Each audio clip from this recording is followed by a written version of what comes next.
കൈതാപ്പാൽ ചെയ്യുന്ന മൂന്നാമത്തെ വീടാണിത്. ഫസ്റ്റ് വീട് നമ്മൾ ആദ്യം കാണുന്നത് നമ്മൾ ഫസ്റ്റ് വീട് 7 സെൻറ്റ് വീടും കൊടുത്തു. സെക്കൻഡ് വീടാണിത്. ഇത് കൊടുത്തു 1 വർഷം മുമ്പ് കൊടുത്താണ്. ഇതാണ് നമ്മുടെ തേർഡ് വീട്.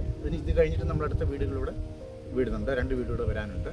അപ്പോൾ നമ്മൾ ഈ വീടിന് ചോദിക്കുന്നത് 8 സെൻറ്റ് സ്ഥലവും 1500 സ്ക്വയർ ഫീറ്റ് വീടും. ഈ ചോദിക്കുന്നത് നമ്മൾ 53 ലക്ഷമാണ് ചോദിക്കുന്നത്. ചെറിയ രീതിയിലുള്ള നെഗോസിയേഷനൊക്കെ ഉണ്ടാവും. ഈ വീടെന്ന് വെച്ചാൽ പ്രീമിയം ക്വാളിറ്റി ചെയ്തിരിക്കുന്നതാണ്. ഫുൾ തേക്ക് വുഡാണ്. അകത്തെ ഡോറും പുറത്തെ വിൻഡോസും ഫുൾ തേക്കാണ്. പിന്നെ മോഡുലാർ കിച്ചണാണ്.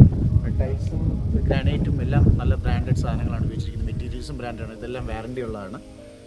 പൊതുവേ നമുക്ക് നല്ല റെസിഡൻഷ്യൽ ഏരിയയിലാണ്. 8 സെൻറ്റ് സ്ഥലമാണ്. 1500 സ്ക്വയർ ഫീറ്റ് വീടാണ്. അതിൽ 3 ബെഡ്റൂം അറ്റാച്ച്ഡ് ആണ്. ലിവിങ് ആൻഡ് ഡൈനിങ്, പിന്നെ ഒരു മോഡുലാർ കിച്ചണുണ്ട്. ഒരു പുകയില്ലാത്തടുപ്പുള്ള ഒരു സെക്കൻഡ് കിച്ചണുണ്ട്. പിന്നെ സിറ്റൗട്ട്, കാർ പോർച്ച്, കോമ്പൗണ്ടുകൾ, ഗേറ്റ്, നാച്ചുറൽ വാട്ടർ, കിണർ, വെൽ വാട്ടർ. ഇതാണ് ഇതിൻ്റെ മെയിനായിട്ട് പറയാനുള്ളത്. പിന്നെ പ്രീമിയം ക്വാളിറ്റിയിലാണ് ചെയ്തിരിക്കുന്നത്. എല്ലാം ബ്രാൻഡഡ് സാധനങ്ങളാണ്.